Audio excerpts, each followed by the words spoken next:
Hello and welcome to episode 263 of the 77 Club. Harry, start with the socials. Yeah, it's the Wall 77 Club on Facebook and Instagram, at 77 Club Podcast on X, and we're on Spotify and Apple. Please rate us. Dan Bayliss is here. Hello. And Jack Williams. All right. Harry, Nottingham Forest away. I'd normally start with you. Going to go straight to the boys that were at the game. Bayliss, I want to start with the first question. I saw a Nottingham Forest podcast and they were talking about how it's getting quite expensive to go to the City Ground. It's quite expensive once you're in it, and it's basically falling apart and the plumbing's really bad. What was your experience of the City Ground? Their bar service wasn't very good. Used to it. It is quite an old ground. It's knocking on now, isn't it? And it's an absolute mission of a walk. But yeah. What was it, $6.50 a pint in there for some flat beer? Don't know. I sent you to the bar, mate. Sat that round out. Yeah. Jack does not go to the bar. Well, at least I missed the Gibbs-White goal. So that was the silver lining of having to buy around. Yeah, it is a bit of a tumble down. I didn't really think about it, but it is a bit getting towards the end of its life sort of thing. But it's all right. It's like the Steve Bull a little bit, except there's a big Perspex screen in front of where you get your beer from, which was really off-putting. That's strange.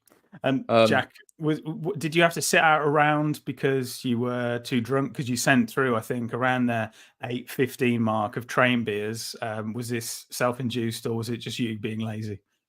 That was just me being lazy. You know that I don't think I've been to the bar since 2009. And it's not going to change for a football round at half time, really, particularly in unknown territory where I can't rely on the bar service. So, Dan toddled off to do that about a few minutes before half time. And he was quite lucky, actually, because he did miss Gibbs-White's equaliser and his knobhead celebration, which, I mean, I suppose looking at the game as a whole, it was quite entertaining from a neutral's point of view. I thought even when we went 2-1 down, we were still in it. And I said to Dan, actually, I thought we were going to win it. And when we got it back to 2 each, I thought, all right, this is it now. I bet we kick on because very end-to-end. But overall, I think 2-2, we can't really argue for that being a fair result. I mean, Forest had some very good spells, looked dangerous.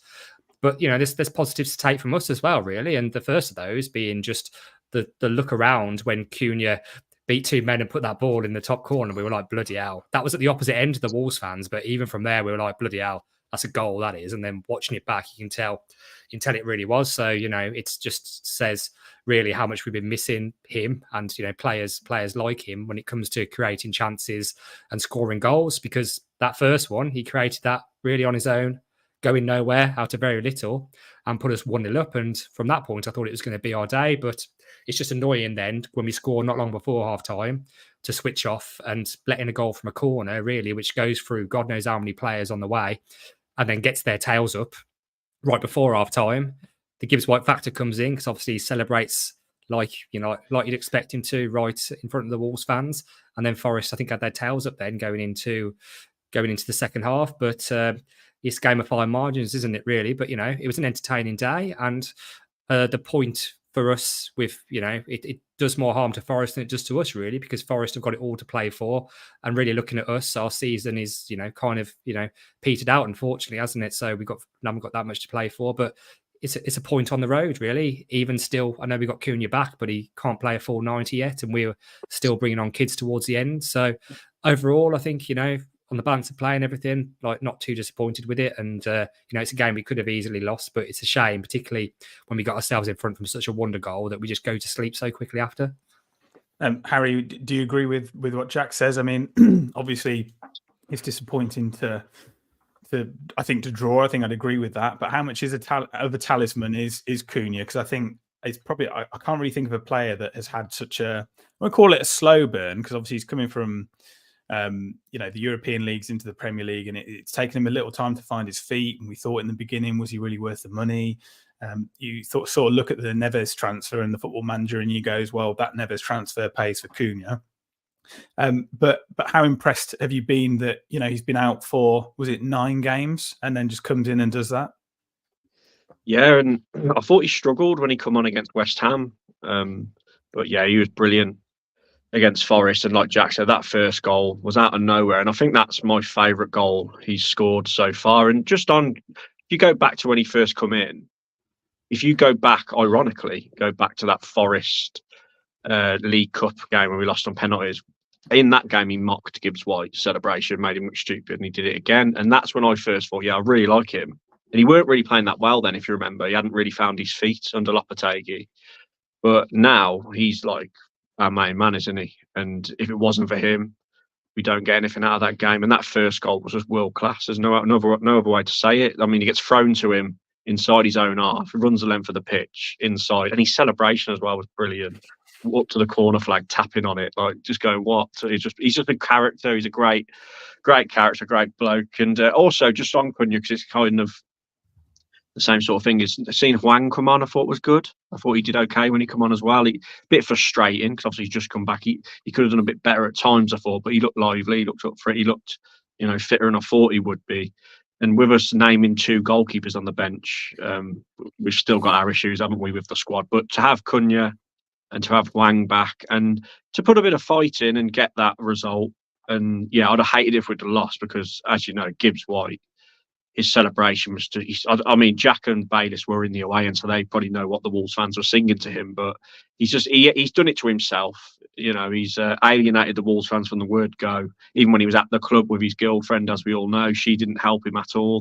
And it's all stemmed from there, really. And there's no love lost between him and the Wolves fans. And I think he's a fantastic player. I think he's one of the best players on the pitch on the day. But I just really don't like him as a person. I think he's very arrogant.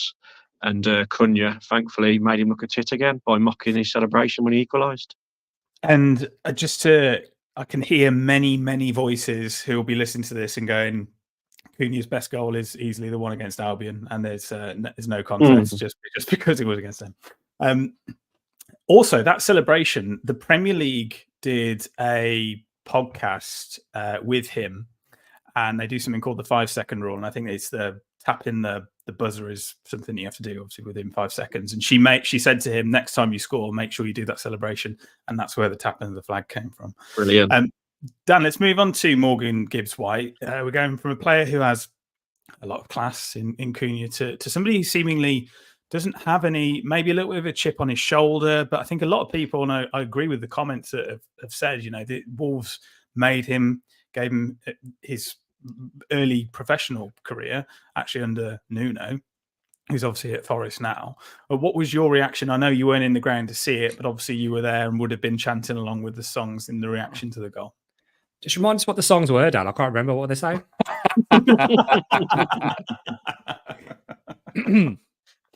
I think I'll save us getting cancelled. It's for you.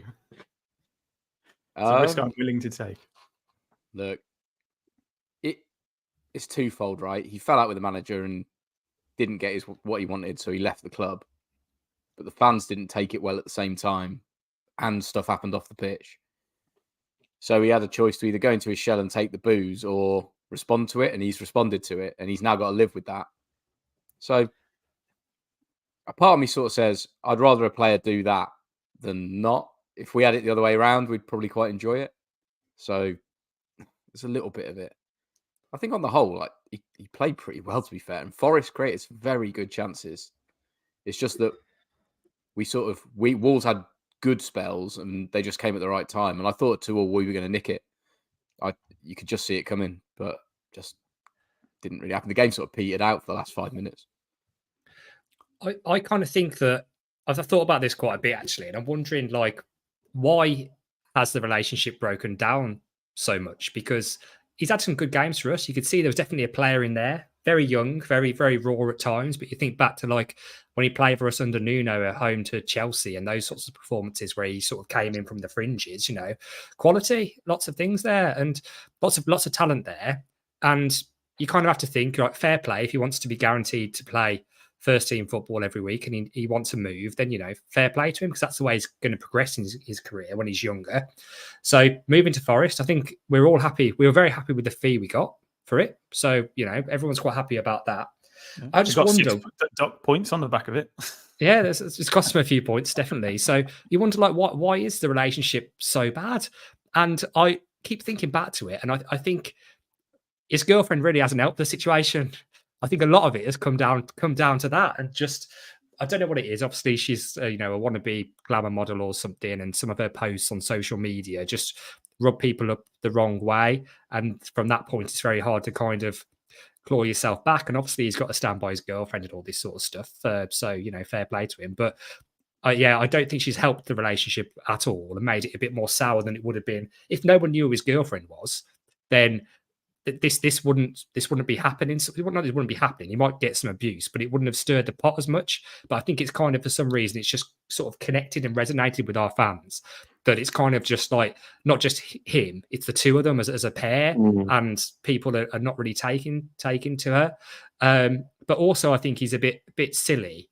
I know he's done that celebration, which we think about, it was in a League Cup game, wasn't it? For God's sake, it didn't really matter in the grand scheme of things. But it's a bit silly for him to celebrate like that in front of the Wolves fans when you've just scored an equaliser in a game that you really need to win, and you end up not winning. Do it at the end. If you're going to do it, do it at the end when you've won 3-1 or 3-2 or whatever.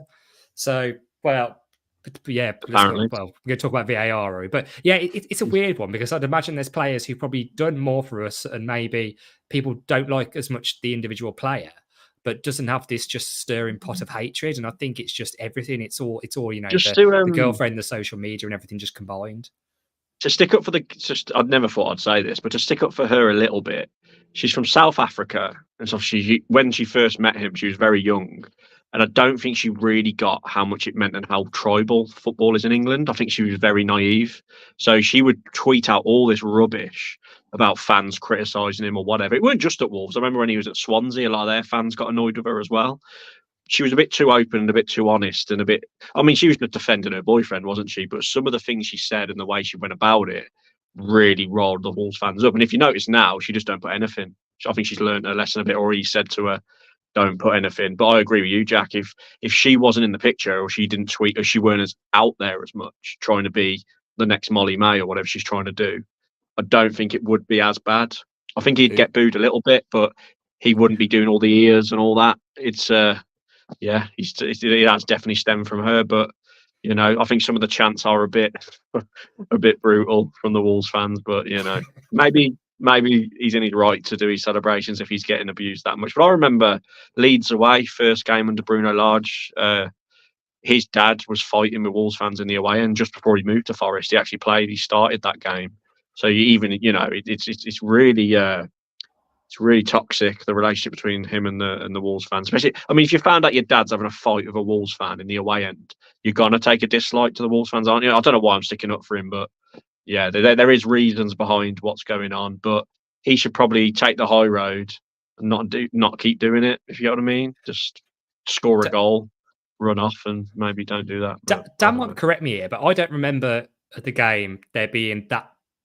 I didn't think the chanting started until after the celebration, or did it? I can't really remember. No, it was all after. So he chose to roll us up there, and then obviously it's just not. But booing a player who used to play for you is pretty standard. It's not just Gibbs-White. It happens all over the shop, even sometimes when it probably is unjustified.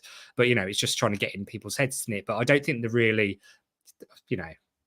out. You could call it out of order chanting if you like. It wasn't that bad, but chanting started until after he rolled the Wolves fans up, and after that it's fair game, isn't it? As far as I'm concerned, I don't know. It's all about the sort of football banter type atmosphere of him doing it against his former club, sort of thing. What he's done has worked. He's a little bit rent free in some Wolves fans' heads. Like, we've just spent 6-7 minutes talking about him. So he's more than rent free. I don't like him. I think he is an arrogant git, but it is a little bit funny. Who do you think Molly May has done?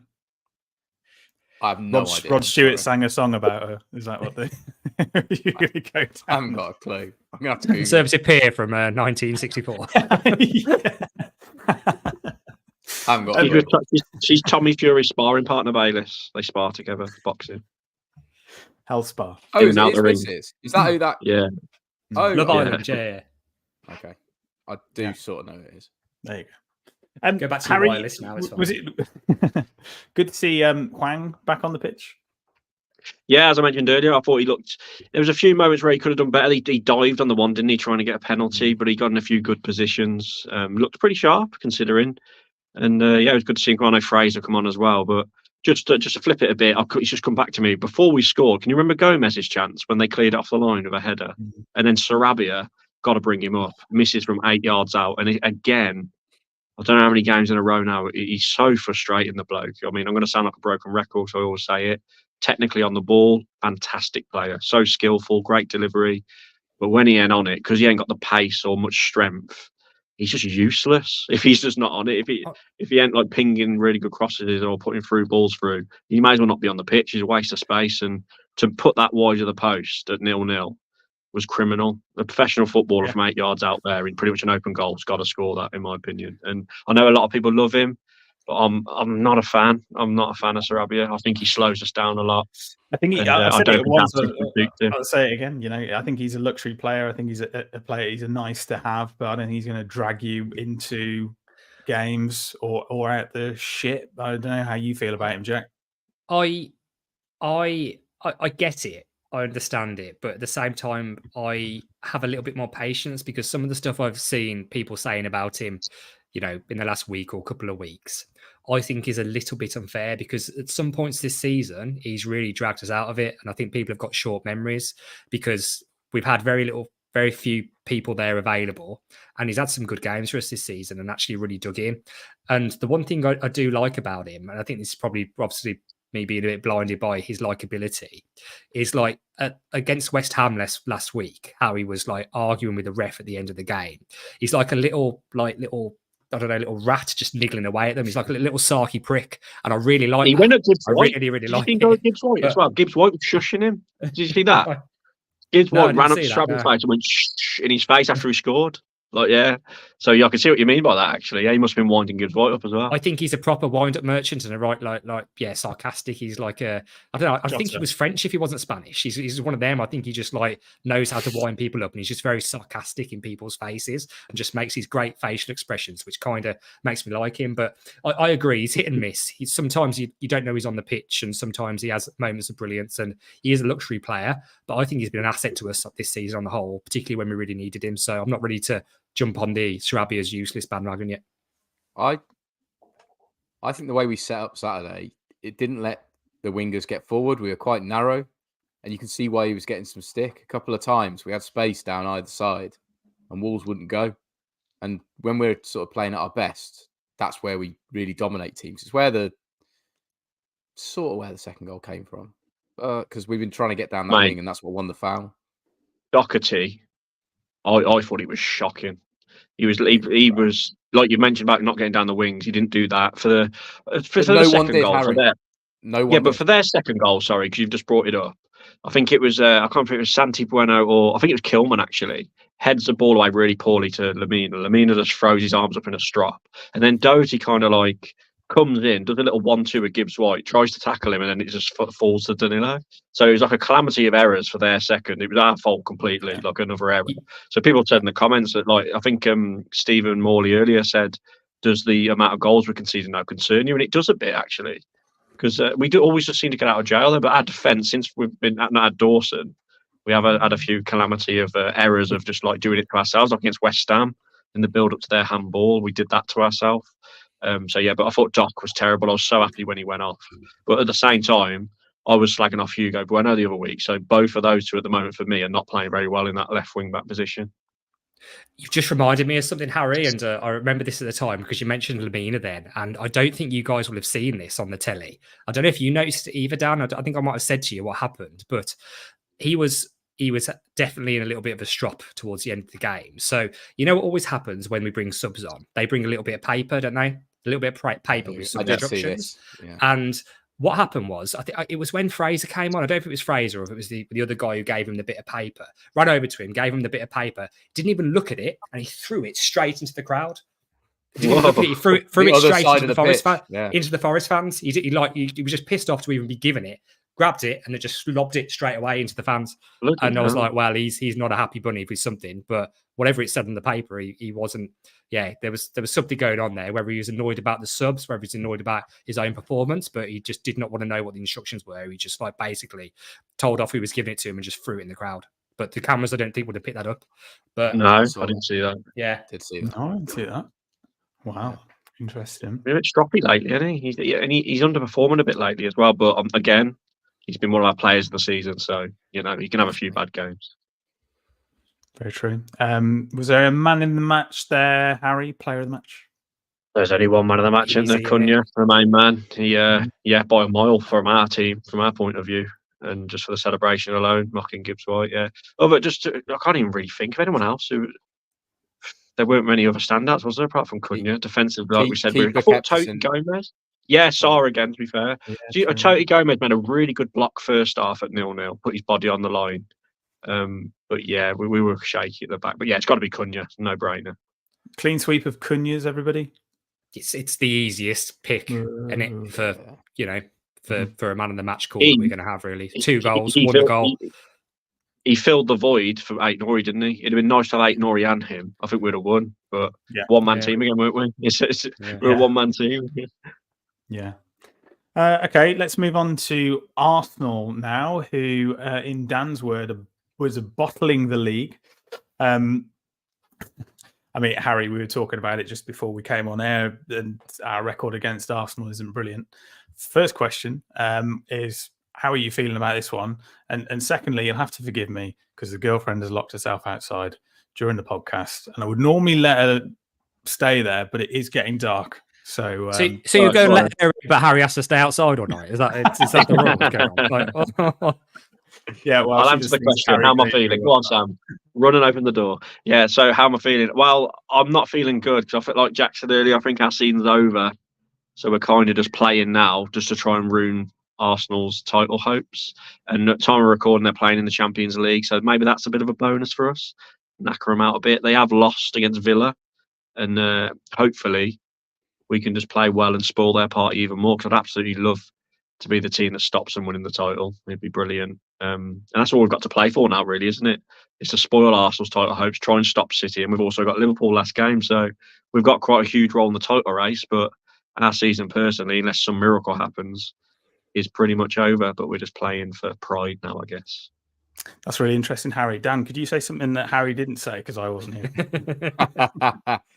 Yeah, it's a bit of a strange one. They're on a wobble, Arsenal, and they do it, don't they, every season. So it'd be nice to catch them whilst they're wobbling. But I don't know. I'm sort of at 50-50 with it. I feel like Wolves could put a performance together pretty soon because we've had spells of looking quite good, but we have just have another personnel to back it up.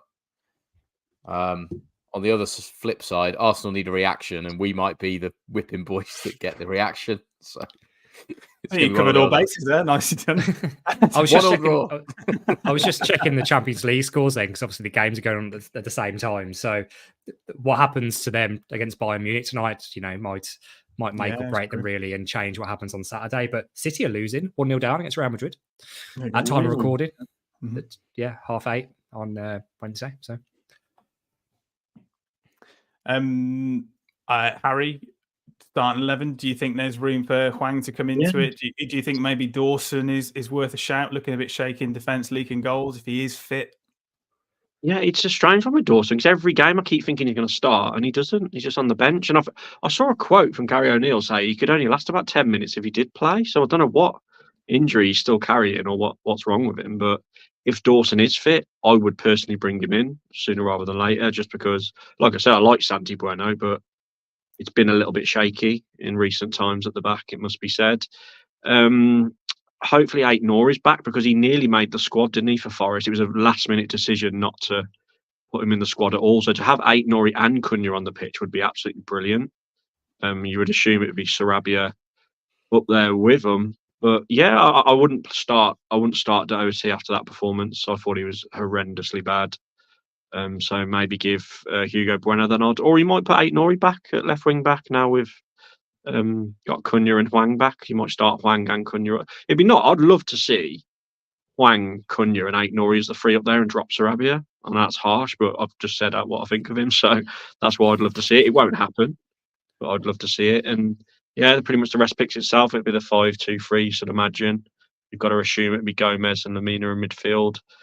Don't think Tommy Doyle will be in there, and hopefully Lemina's not throwing instructions about late on in the game. Hopefully he's cheering. No, that's really balmy. That is. Still can't really understand that. Although a lot has happened to him personally this season. So you never know when that sort of stuff. It was just creeps back frustration. in. I mean, from my point of view, when it happened, so as we said, I know we're talking about squad depth, and I've talked about it every week, but I do honestly think it's killed us this season, and we could have had some really great moments. One of those being Saturday, actually. Wouldn't have to play bloody Arsenal, would we? We'd be playing in a cup semi-final, but not that I can't keep thinking about it, but I can. So yeah, with Lemina, I think at the point it frustrated me a little bit on Saturday that like once Traore and Fraser and everybody was on the pitch, you just knew that we weren't really going to create very much, and we were settling for 2-2 at best, really. And that was the frustration I felt at that time. So maybe that's what Lemina felt like as well, really, because arguably that game would have been there for the winning if we'd have, had players to bring on who could change a game. But it's the same story every week, isn't it? But Arsenal, free hit. I'd really like us to put a dent in their title hopes. I know Villa did a hell of a damage to that on the weekend, which, it's bittersweet, and it's one of them. But just ever since that trouble we had against Arsenal coming out their ground a few years ago, Harry, it's just really put me off them, man. It's all just tourists or wannabe roadmen, and I just can't be arsed with them. So I don't want to win the league. Big news in the comments. I didn't know that. We in the comments last year. Yeah, so Steve, and I feel like we're missing another variation of the word Stephen or the name Stephen to complete the set there. But Steve says, I think Dawson needs an op. Stephen says, I believe Gary Neal mentioned Dawson requires groin surgery. But it's just annoying when on the bench. So it's almost like I would prefer somebody else to be on. Yeah, so that's... I mean, the season's done now, isn't it? So just let him have the op now so he's back fresh for next season, in my opinion. Like, that'd be better. Just concede loads of goals without him. It don't matter. Score prediction, Dan? Damp squib, 2-0 loss. 2-0 loss. Harry? I don't know. It's one of them. I'm not hugely confident, but I'm not down in the dumps about it either. I think we might sneak a draw. I'm going to go for a 1-1. Jack? 3-1 defeat. 3-1 defeat. Oh, Harry. No. Yeah, no, I think it's probably a defeat on the cards. It's a late kickoff as well, isn't it? So that always seems to change the dynamic a little bit. Bayliss, how's your betting odds? If my phone works, which it wasn't a second ago. I'll go with the sensible one first that I sort of fancy a little bit. So Cunha to score any time. Each team to have 4 or more corners, and João Gomez to make 4 or more tackles, 11-1, which, considering you only really need a goal there, it's pretty decent odds. I like that, yeah. I'll show you how nuts the betting odds are for this game. So 1-0 Wolves, Hwang Yi-chan to score the goal, 120-1. Wow, we're big underdogs there. 1-1 draw, João Gomez, no, he hasn't scored many, but to get the goal, 240-1. Bukayo Saka, first goal, Arsenal 4-0, 45-1. Oh my God, we're massive underdogs. Well, you never know with João Gomez. He likes scoring against teams from North London. It's always weird for betting when you get to the end of the season, because teams who have something to play for, who are particularly down the bottom, they always shorten the odds. And teams in the middle with nothing to play for, like, they can be very dangerous because there's no pressure and there's nothing on them. And, sometimes it can work both ways. Sometimes they just don't turn up, like we did against, Brighton under Lopetegui. Or sometimes they can play with no pressure, that they just turn into, 2008 Barcelona. So, Alex, it's weird. It's hard to price up. Yeah. Yeah. Or Wolves versus Liverpool under Lopetegui. the tale of two Lopetegui sides, isn't it? Yeah. Yes, God Struggler says, I despise Arsenal and Liverpool. Would be great to get to 50 points, beat those two, and have everybody fit as the season closes. I think that's the dream end to the season, realistically. Yeah. And we were sort of talking about the supercomputer a couple of weeks ago, even months ago, and next saying 11th, weren't we? We were still pushing for 7th, and that looks to be the case. Just before we move on to FFP, there was a stat I saw, is on this day, in 1888, the Football League was officially formed. Can we name the founding members? We're one of them, aren't we? Correct. Yeah. Albion, Preston, Blackburn, Sheffield United, Accrington. Wanderers as well. Were they in there? Bolton is correct. Accrington is correct. Bloody hell. How many is that? Villa. 7. Villa is correct. We said Albion, haven't we? Notts County.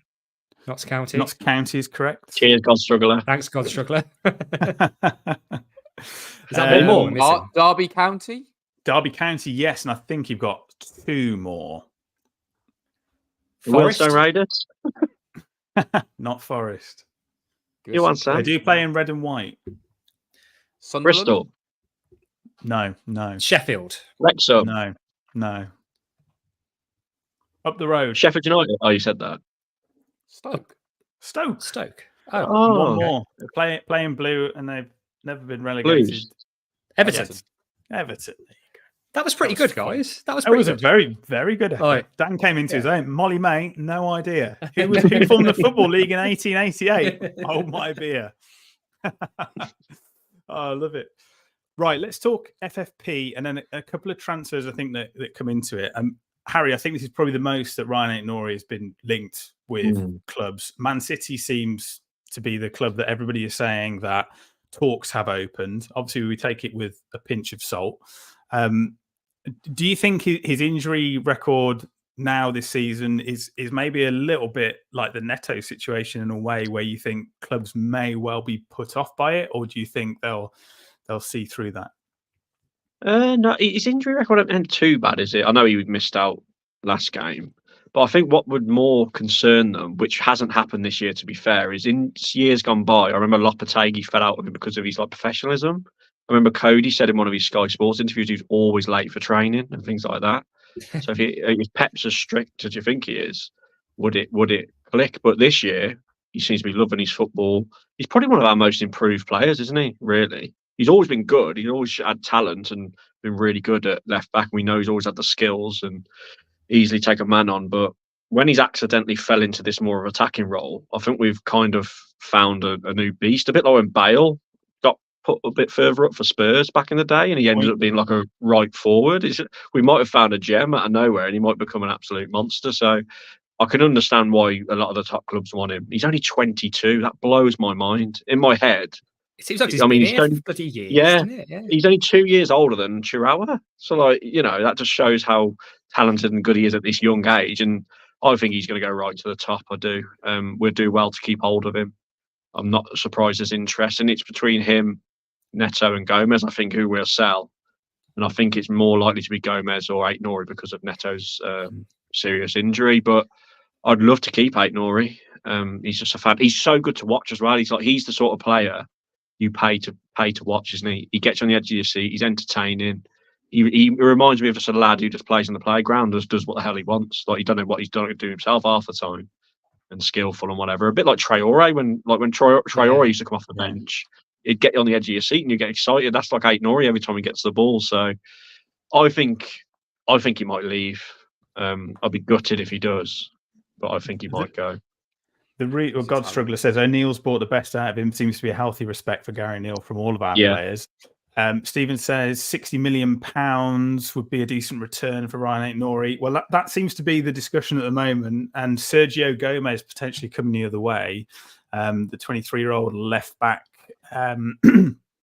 sort of had a youth career across Barcelona, Borussia Dortmund, couple of games for Dortmund in the Bundesliga, pretty healthy season at Anderlecht, and then moved to City in 2022, played 17 times. So potentially fixes a left back problem, Jack. I know we don't know much about him. It's coming from a Premier League club. It's coming from the Premier League champions.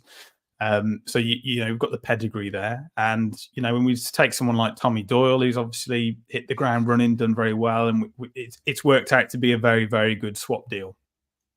You know how I feel about taking top 6 clubs cast-offs. Agree.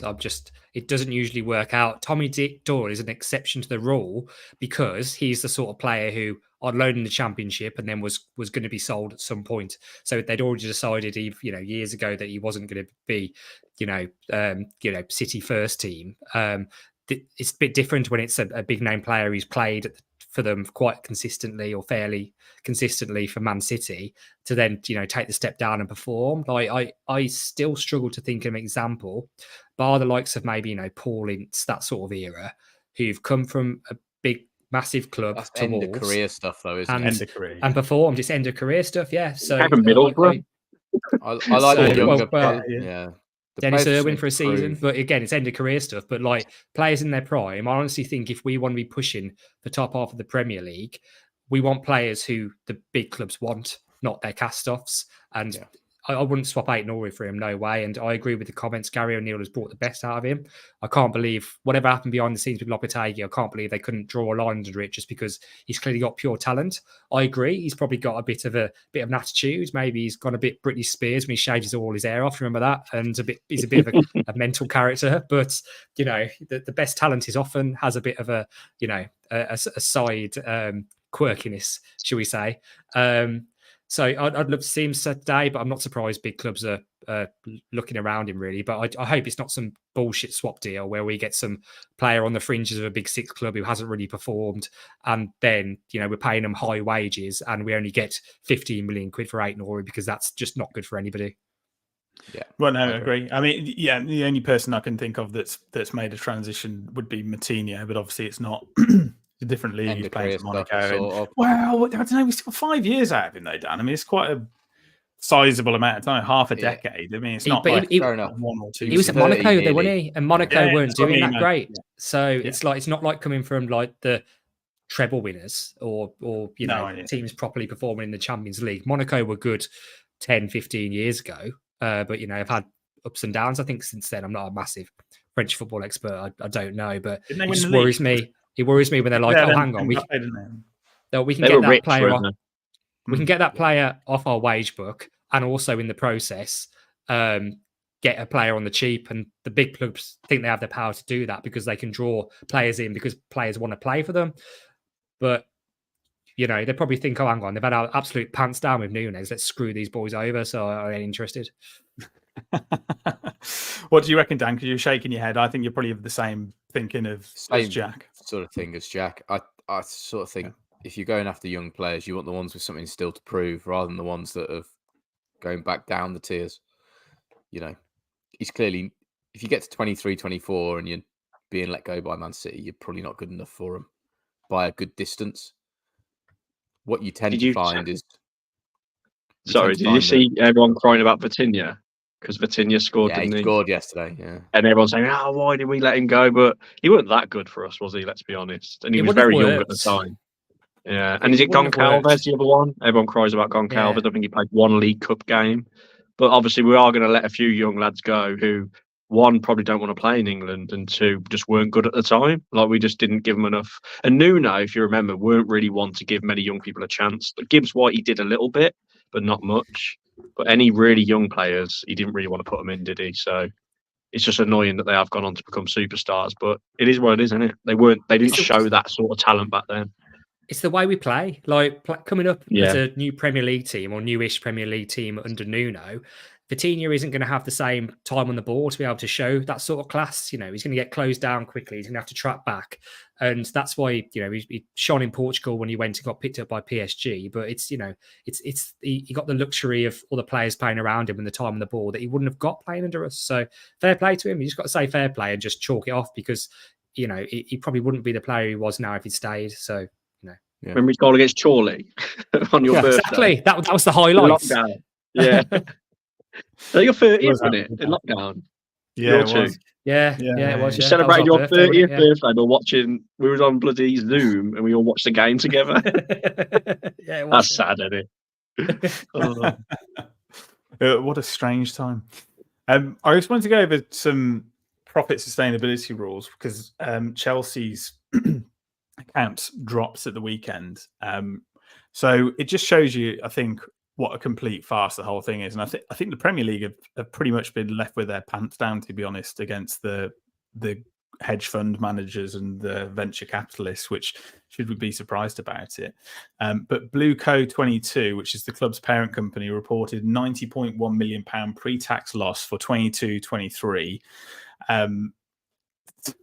Under new ownership since May 2022, Chelsea spent over £1 billion on transfers, leading to the second highest wage bill in the Premier League. Can you guess what that is? Their wage bill. Oh man, per year. 300 million? No. 190. No, more. Oh my God, I don't know. That's ridiculous. £628 million. That is too much, but £404 million. It's the second highest wage bill, and I think Man United are probably top of that. They will be. It's crazy though, but you think like we're saying, oh, they spent £1 billion, spent £1 billion. They spend £500 million a year just on paying them people they've spent £1 billion on. That's how much money they're spending. No, but like, it's scary. $1 billion on transfers, then the wage bill on top of that, and then it's the player amortization charges, which is 203 million, which is basically how transfers are calculated over a period of time.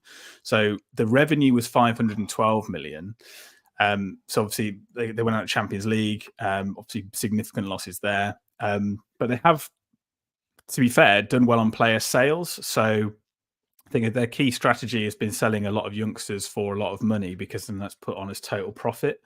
So they got 530 million over 6 years, which is still nowhere near where it would need to be. But this is the genius thing. So they raised £77 million by selling assets like the Millennium and Copthorne hotels to ease it. So you go, okay, they sold the asset, but then they sold it to the parent company, and then the parent company gave them a contract to then run the hotel. So they kept the revenue stream but sold the assets. Yeah, which They're is all sneaky, genius. aren't It's brilliant accountancy. And then there's obviously new rules coming in, which will be squad cost ratio rules to replace the profit and sustainability rules by 2025. So we strict limits on expenditures relative to revenue and player trading profit. So I want to go over to Dan and just is there a way out of this for the people that obviously know what they're doing when it comes to moving assets around? And do you think it makes a mockery of the whole system that they're then further down the line going to change the rules anyway? I personally think from the whole situation is that no one wants to listen to accountants talk, and no one wants to sit in a room full of accountants.